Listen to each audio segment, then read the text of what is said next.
Thanks for joining us today on marital counseling in my church. And I'm so glad that my pastor has made it a requirement for young people who are going to get married that they have to at least go through 4 sessions, at least an hour and a half each of premarital counseling. And if you're interested in any of that material, I'd be more than happy to share it with you. I've just gleaned it from some good Christian writers and so forth like that. People say, how can you do marriage counseling? I said, I do it very well. You know, some of the problems that people come to me about, and I'm so thankful that many pastors in the section do feel comfortable sending me some of their saints. You know, I consider that an honor to be able to work with my brothers and sisters, because it gives them a place where they can feel comfortable and they can relax and they don't have to explain, you know, the church or their standards, or you don't have some secular counselor or psychologist looking at them and say, and which they always do, they always say, you know, it's because you're so stifled, it's because you just can't get out there in the world and enjoy yourself, and that's, you know, we've all sort of maybe heard that in one time or another. So it's so good to be able to counsel with them. But the problems that they come with are very simple. It doesn't take, you know, a rocket scientist to be able to counsel them, really. Just somebody with a good tender heart and a good head on their shoulders really could do it, because a lot of it is really basically just communication problems, you know. So I just help them communicate. A lady came to me yesterday. She's not in the church, but she came to me yesterday, and she just said, I said, have you done some of the things I suggested? And so she said, yes. And she said, it works. It works. I said, it may work for you. It hasn't worked for me.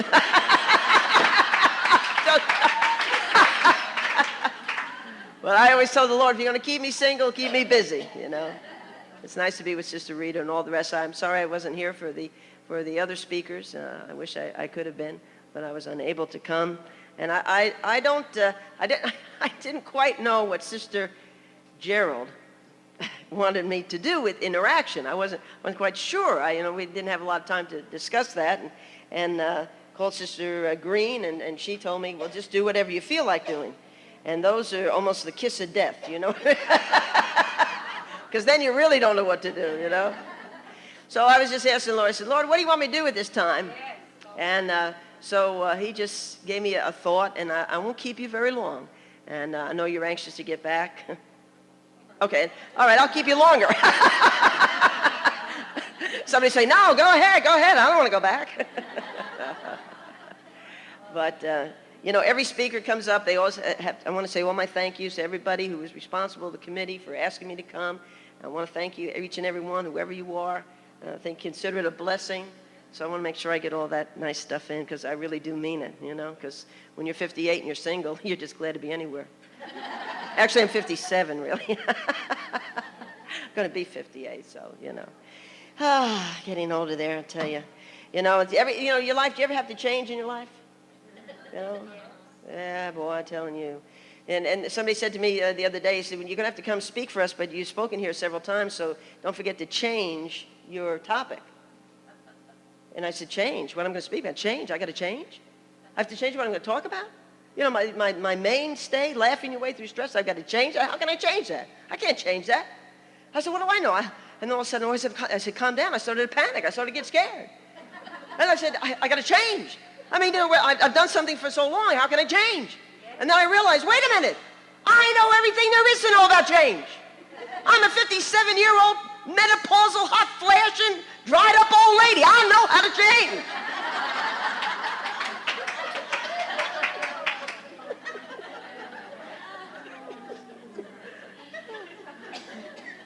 So I'm going to change my speech a little bit here for you today, you know.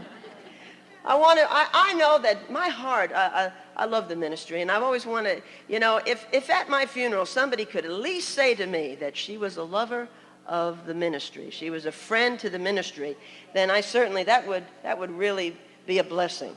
And so, you know, I've written a song. You know, I'm not going to sing it for you today, because a lot of you have heard that song about, you know, it's not easy being a pastor's wife, and, you know, and it's not easy being a minister's wife. And sometimes being a minister's wife can get pretty old and get pretty tough.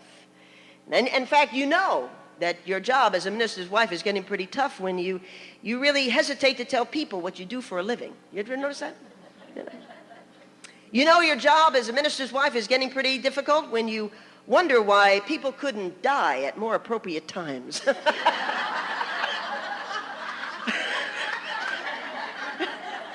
Why do they have to get sick now?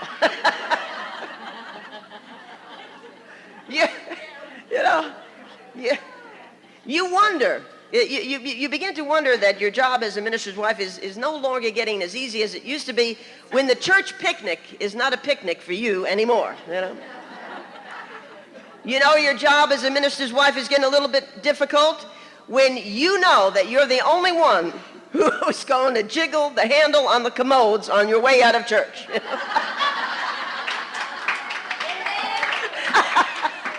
Ain't that the truth? Is that thing running again?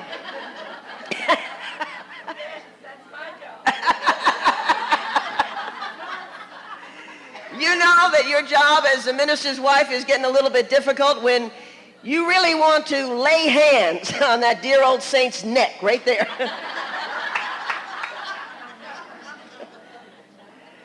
Oh, you know that your job as a minister's wife is getting pretty difficult when people come up to you and say to you, "What's so hard about being a minister's wife? Why don't you get a real job?" You know that your job as a minister's wife is getting a little bit difficult when people come up to you and say, "I wouldn't have your job for all the money in the world." You know your job as a minister's wife is getting pretty difficult when you come to church in new shoes and somebody comes up to you and say, "Woo! The tie checks came in, didn't they?" Oh, yeah. Another new pair, huh? How many does that make, sister? Oh, boy, we must be paying you a lot of money, huh? Oh, that revival really helped, didn't it? You know that your job as a minister's wife is getting pretty difficult and a little difficult when the evening's entertainment at your house consists of your children mimicking the shouting of every saint in your church. And you enjoy it.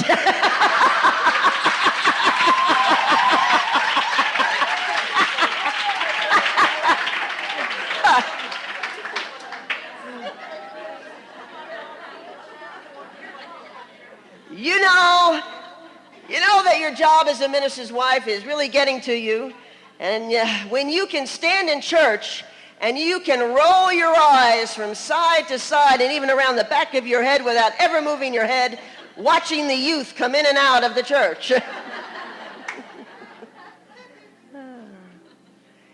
Your job as a minister's wife may be getting a little difficult when vacation times are always planned around church conferences.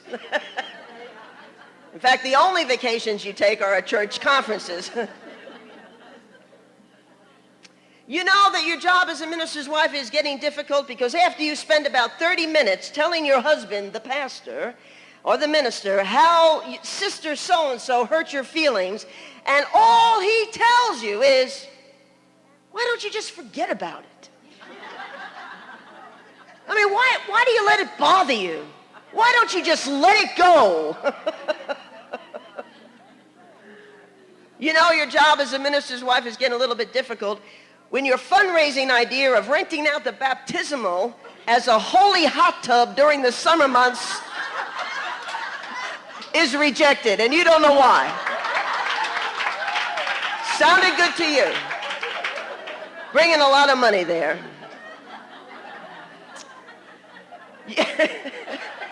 I like that, a holy hot tub spa. There you go. You know your job as a minister's wife is getting a little bit too difficult when you're sitting on the front pew watching your husband preach and you notice that his zipper is undone and there's nothing you can do about it.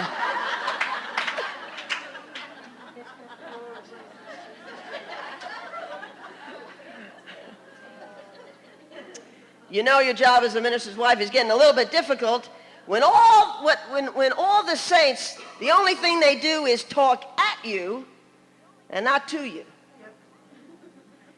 And when no matter what you say, no how you say it, you said it all wrong. You know, words are so important.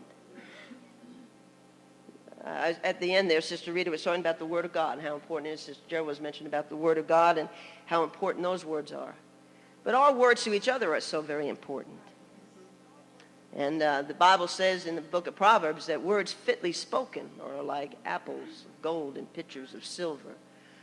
Words spoken fitly means that they fit. They're apropos to the situation.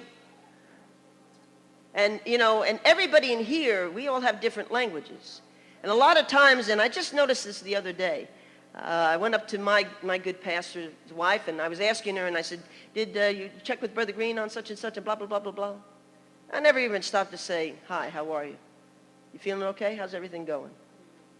Many times, the saints talk at the ministers' wives. And I began to realize, why do we do that? And I began to say, well, a lot of times we just want to say what we need to say and leave. We don't want to bother you. We don't want to rush you. But then I also thought that a lot of times that's what you teach us to do. You have taught me in many ways and to do that.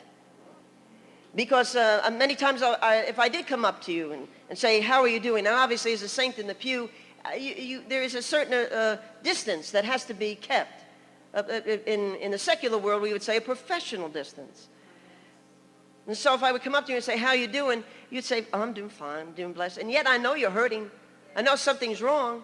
But I know you can't necessarily share it with me, because if there were 50 saints in your church, or if there were 300 saints in your church, and you had to tell everyone how you were doing, you'd be doing out at the end of the minute. You couldn't complete it. I'm doing fine, doing fine, doing fine, doing fine, doing fine, doing fine. You know? So you couldn't do that. So you come up with standard phrases. And in a lot of ways, and sometimes, and that's needful. But in a lot of ways, the very thing that you need, the closeness, because women, we are relationship-based. And we want to reach out and have relationships, and we can't have them because why? Well, there's saints, you're the ministers, there's this difference, there's a separation, it's needful, it has to be there. But then on the other hand, where do you go to talk? Where do you go to share those words? You know? And, and men, sometimes they don't understand why we get bothered over certain things, and they're not bothered over it. And that's why they say things, why don't you just let it go? You know? The words are so important. Everybody here has a language. Everybody speaks different languages. I'm reminded of the story about a gentleman who was over in Europe, and he was having coffee at a sidewalk cafe. And he was sitting there, and he was in his foreign country, separated from his family, and he was around a lot of people speaking a language that he did not understand, could not converse in. And while he was sitting there having coffee, he heard somebody talking English, and he turned, and all of a sudden that just was a bonding between them, and he went over and introduced himself, and they were from America, and they began talking. And they sat there for several hours, and his loneliness was gone just because he heard words spoken in a particular way. Words can lift up a person. Words can heal. Words can wound. Joyce Landorf Heatherly wrote a book called Balcony People. And there are two types of people in life, and one can be a balcony person, one is a basement person. The basement person is the type of person that can pull you down with their words. They want to do something, and you want to try something, and somebody says, oh, we tried that before. Well, that didn't work. Well, you can do it if you want. And everything they seem to say just seems to kind of pull you one step down further into that pit of despair and discouragement. Words, so important. Or you could choose to be in the balcony, where you lift people up with your words. You encourage them. You can do it. I believe in you. Give it a try. Let me know what happens. That sounds great. If anybody can do it, you could. How can I help you? All those things. So, and we have a choice every day. We're going to be in somebody's basement, or we're going to be in somebody's balcony. Young minister and his wife came up to me, and they said, Sister Marion, we're going to get in. My husband's going to go. He's going to get his real estate license, and he's going to sell houses. And in thinking I was being helpful, I said to him, well, I said, well, that's great. I said, that's a tough job to get into. I said, there's a lot of upfront money. You have to have a lot of seed money to get into that because you have to advertise. And I noticed her countenance was changing. And so she looked at me, she said, well, we're just trying to get, trying to raise a little money, get a little head, And I realized that I was discouraging instead of encouraging. And so I quickly changed and I said, but if anybody could sell houses, your husband could. He'd be really good at it, And I could see that I was leading her right into the basement with our words. Words can kill. Words can hurt. And you've all had your share of them. You've had people come up to you and say some of the most horrendous things. I mean, you can't believe it. You scratch your head, why me? It's like you're a magnet and it goes, and it's right there in your face. And they always say, sister, I don't mean to hurt you. And once they say that, forget it. Get the Band-Aids out. It's coming. It's on its way. That's on its way. Yeah. Words are so important. And, I was speaking to a Spanish minister, pastor. I've been able to minister in some Spanish churches, and it's really pretty cool. I say it, and then they interpret. And then I'll say something else, and they interpret. In fact, I was down in the valley with brother and sister Ibarra, if that's the way you pronounce it. Huh? Who? Yeah, like that.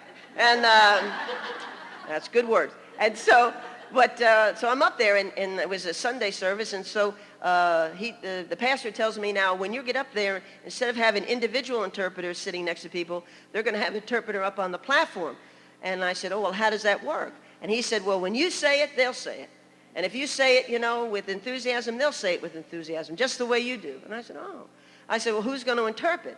And he said, well, I was going to ask my wife to. And she'd say, no, I think Brother so-and-so should do it. So, and I didn't know what I was going to speak on that morning. And I was still debating what to speak. And so all of a sudden, this young, handsome man walks in the office. I may be getting older, but I ain't blind. I could see God put some genes together real good right here. Woo! This man was good looking, I'm telling you. Oh, yeah, he was married, of course, Anyway, I wanted to say happily. No, I didn't. I didn't do it. No, I didn't, really. I didn't. So anyway, this young man, he'd only been married 2 weeks. He said that he was going to be my interpreter. And once I knew that he was going to be the interpreter, then I knew what I was going to do. So I said, now, how are you going to do this? He goes, well, sister, he said, if you do it enthusiastically, I'll do it enthusiastically. If you say, da, da, da, da, da, and he goes, and I'm going to go, da, da, da, da, da. And I said, yeah, okay. So I got out there, and I started to say, I'm going to tell everybody here a story. So he translated that, da, da, da, da, and I said, good. And I said, I'm going to tell you a story of the 3 little pigs. And he just went,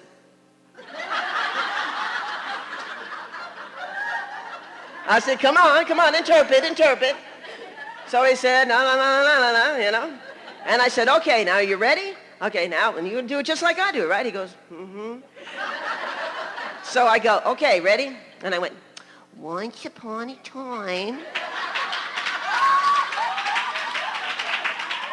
there were 3 little pigs. And so I waited for him, and he's back there going, he's going,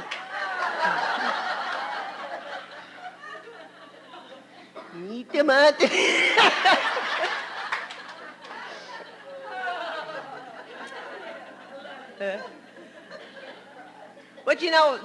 But to the people, they got a big kick out of that. But because they were hearing it in their own words and in their own language. And I was talking to this Spanish pastor, and he was telling me that he had gone to a meeting, and he was the only one that really was there that was Hispanic, but yet they had all the praise songs up in English and in Spanish. And he started teasing the pastor of that church until he realized what respect that he was giving, or that pastor of that church was giving the Spanish people in his church, even though they could speak English. He was allowing them to see their words in their own language. And I'll never forget that. And I remember the story about the English teacher who had gone to the valley to teach into a Christian school. And, everybody has different inflections. I come from New York, and I can hear an East Coast accent just like that. Somebody says, you want a cup of coffee? I'm going, yeah, I want a cup of coffee. What do you, call a cab, What do you want? Get out of there. Why do you leave me alone? So I can hear that, and all of a sudden, oh, are you from New York? Are you from the East Coast? Yeah, where you from? I'm from Queens. Oh, I'm from Brooklyn, And we'll just have a good conversation. And people think, if you how many have ever flown into Kennedy or LaGuardia Airport? If you just stop and listen, you think everybody in New York is dumb. Hey, what are you doing? Get out of the way. Get move over. Because that's the way we talk. So there's something, when you hear that, you just kind of migrate to that. Well, this teacher was down in the valley. And, of course, in this Christian school, all of the young boys and girls were Hispanic. And so everything was being translated. Everything, they were bilingual as well. And they were doing the Easter story. And he said, I really had to, it was really a cultural shock for me. He said, talking about language and talking about words, because I sat there. And he said, until you hear the gospel in the Easter story in a Hispanic dialect, it takes on a whole new meaning. He said, all of a sudden, there he was sitting in the pew as Jesus lifted up the bread, and he said, this is my bread, my body, take and eat, And he got a little tickled with that. He got a little tickled, because that was a little different dialect for him, see? And then it got a little bit stronger, and he said, this is the cup, And they got a little bit, got a little bit more tickled. But finally, he said he really lost it when Jesus, a young Hispanic boy, was on the cross, And there he is, and he's saying, Father, forgive them, for they know not what they do. And now by this time, he was just bending down, biting his lip and tongue because it sounded foreign to him and then he really lost it when Jesus had his arms out and the young boy said, it is finished. But to everybody in that area, and everybody, that was as natural as me saying coffee. Because that's their language. That's what they heard it in. And it all has to do with words and the language that we use. And I'm reminded that when I was a little girl growing up in New York, my mother taught me a phrase in a foreign language.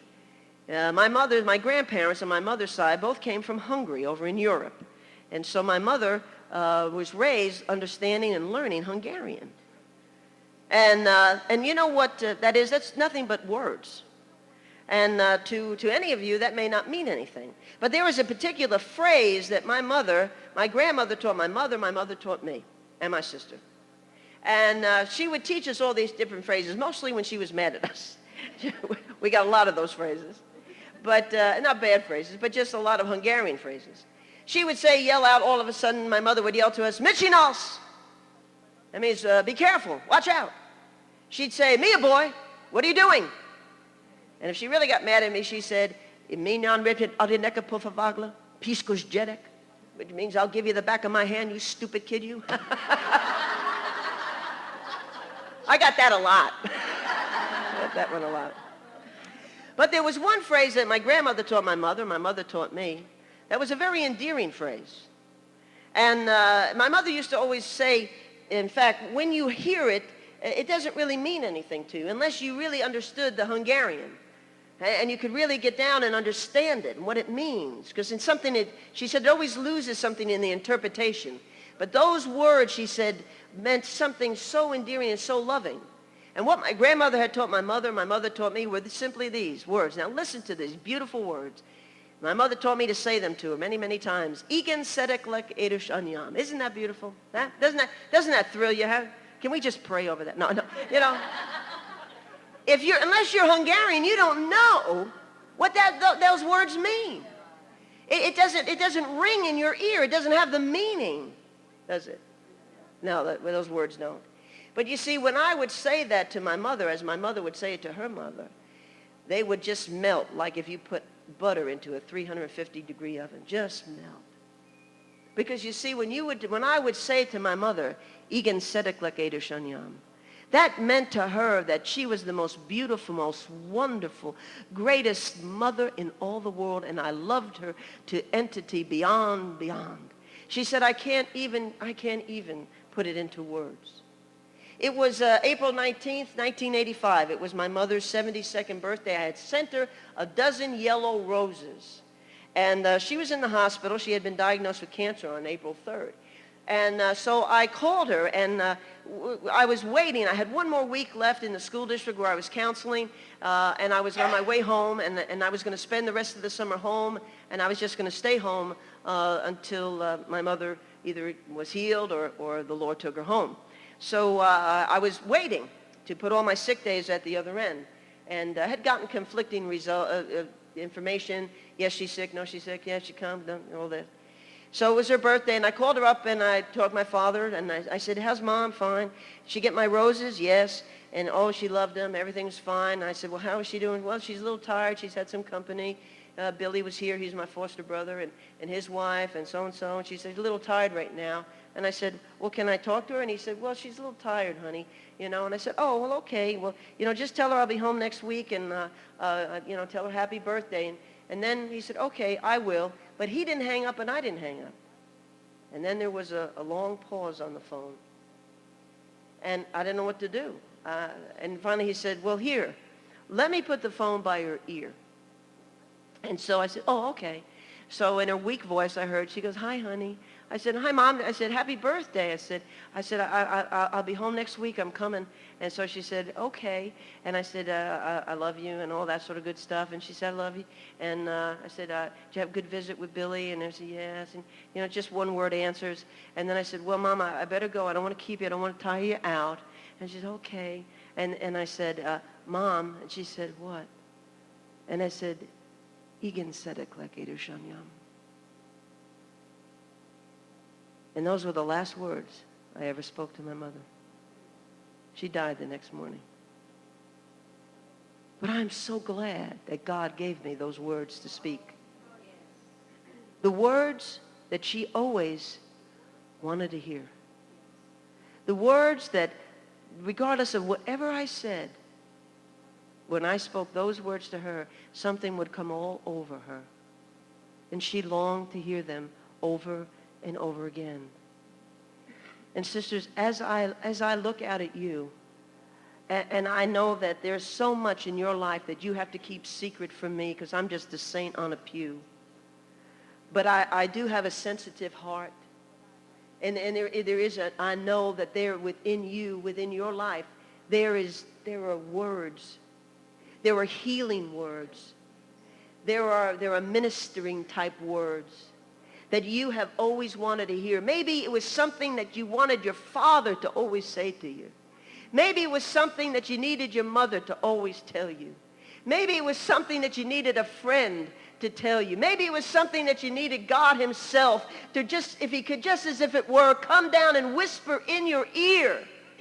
Oh, if I could just hear one time, just one time, if I could hear those words, then my life would be complete. I could have thought of 1,000 things to say to my mother. If I knew that was her deathbed, if I knew that was the last time, I would have prepared a very great, wonderful, glorious speech. But in the spur of the moment, the only thing I could come up with were those simple little Hungarian words that meant so much to her. And when I look back, I think of all the things I could have said, that was the most important. That was the most healing. That was the most loving. That was the deepest, the most moving thing I could have ever said to her. And yet we sit here, and some of us are so hungry to hear something. Oh, and we know what it is. If somebody could just say this to me, if God could just say this to me, if my brother or my sister could just say this to me. My sister wrote a beautiful love letter to my brother out in California just recently, telling him all these wonderful things about God and telling him all these wonderful things about accepting people in other churches and that, not to discriminate and things like that. And she wrote that to him. And she asked me to read it. And I left there, and she didn't know, but I left in tears because I have wanted to hear her say that to me. Because she won't even come to my church. I can't even talk. But yet when she needs prayer, when she needs help, oh, do you have somebody in your church? But oh, how I would have loved to have said, for her to say to me, I respect how you live. I believe God loves you. I believe you're on your way to heaven. I would have loved to have heard her say that to what she said to my brother. And somebody said, well, maybe that's why she may let you read the letter. Well, maybe it was, and I'm going to take it that way. But oh, I wish I could have heard her. Just say, in 25 years, say to me, Marion, what you have is real. Words are so important. Words are so important. If you could start that on the second one, that'd be good. What I want us to do is I want you to think about what it is that in all of this weekend that you've been here, what is it that you really need to hear? If God himself could come to you with all the words that he has given us and whispered into your ear, or that painful relationship that has never been healed, or that hurt in your life, if somebody could just say it to you one time. If somebody could just say that they really love you, or I don't know what those words are that would heal your soul, that would heal your spirit, that would sort of close that gap in your life, so that when it pops up over here and somebody says it's not such a sensitive area anymore, it's a healing words. If you close your eyes,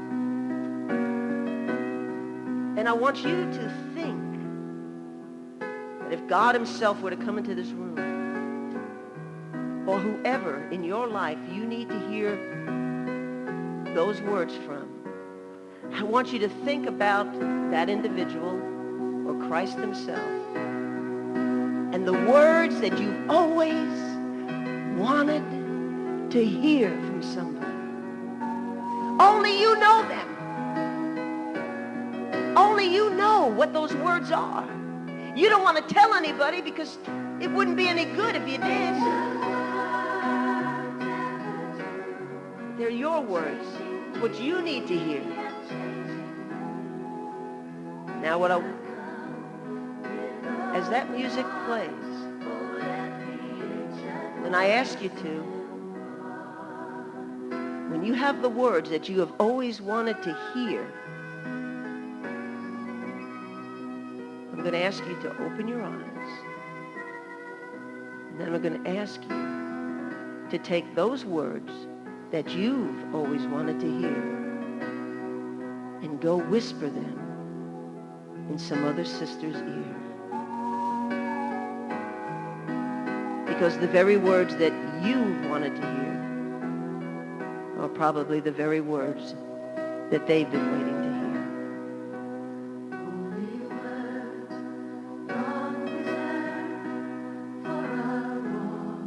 So if you'll stand.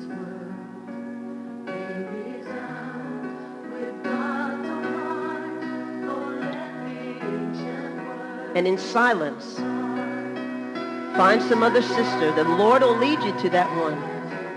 Stand behind her and whisper in her ears the words you always wanted to hear from God, from your father, from your mother, from a sister, from a brother, from a husband, whatever it may be. And let God lead you for the next few minutes. Go up behind them and whisper to them the words that you would have someone to speak to you. And quietly do that now.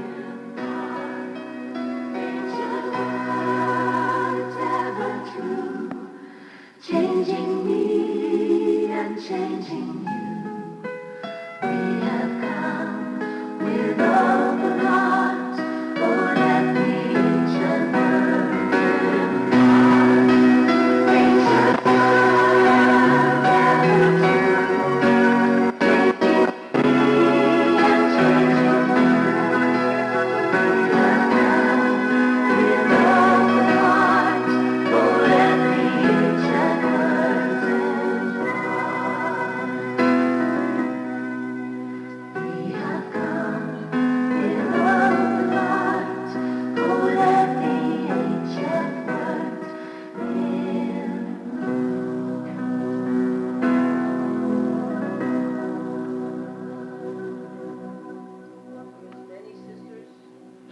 Go to as many sisters as the Lord leads you. And speak only those words. This is no time for conversations. Just speak those words and those words only. Don't ruin the atmosphere.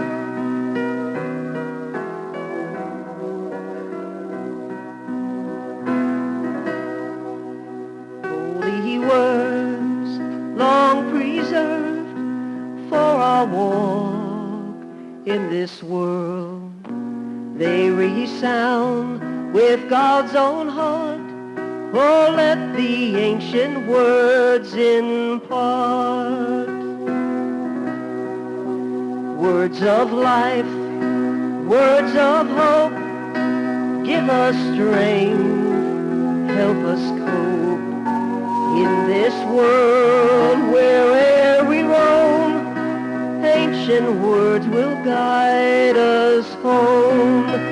Ancient words ever true, they're changing me and changing you. We have come with open hearts, oh, ancient words impart.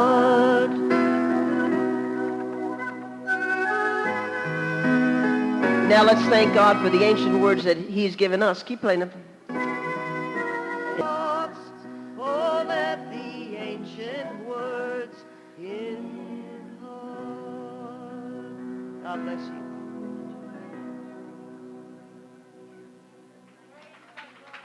Yes, wasn't it good?